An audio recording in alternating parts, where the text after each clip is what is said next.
Basilou, c'est vrai que des gens peuvent demander la fermeture d'une société si elle fait trop de pertes? Ouais, c'est assez subtil et en général, ton comptable te préviendra quand ce sera trop tard. En gros, imagine que ta boîte, elle perd beaucoup d'argent, on va dire plus que la moitié de ton capital social. Oui, et il faut réagir vite, parce qu'en France, si tu es en société, donc SARL ou SAS, et que tu fais des pertes, la loi, elle veut que tu te poses la question, est-ce que ça vaut la peine de continuer ou est-ce que j'arrête? Juste à cause de ça? Même si je l'aide trésor pour aspirer ces pertes? En fait, on considère que dès que tu perds plus de la moitié de ton capital social, ta société, elle est en danger.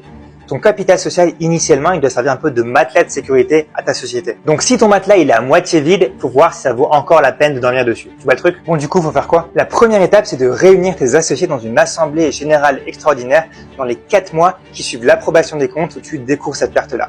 Et ensemble, vous allez décider si vous décidez de continuer l'activité ou de liquider la boîte. Waouh, c'est flippant. Et si on décide de continuer? Détente. Dans ce cas, tu devras publier un avis de cette décision dans un journal d'annonce légale afin d'informer tout le monde de cette décision, que ce soit tes créanciers, tes partenaires, etc. Ensuite, tu as 2 ans pour redresser la situation et reconstituer ton capital. Ok? Et si au bout de 2 ans, c'est toujours la galère, alors là, il va falloir sérieusement penser à réduire le capital social ou vraiment à liquider la société. Mais bon, t'inquiète Albert, tu gères et tu vas redresser la barre. Merci Basilou, maintenant je vais suivre mes comptes un peu plus régulièrement et pas attendre le bilan du comptable. Mais dis-moi vraiment, comment est-ce que j'aurais pu savoir ça? Ah, ça c'est marqué au niveau de la chose 82 de mon livre, les 101 choses que j'aurais aimé savoir en lançant ma boîte mais qu'on ne dit pas. Et en bonus, t'as même un petit exemple.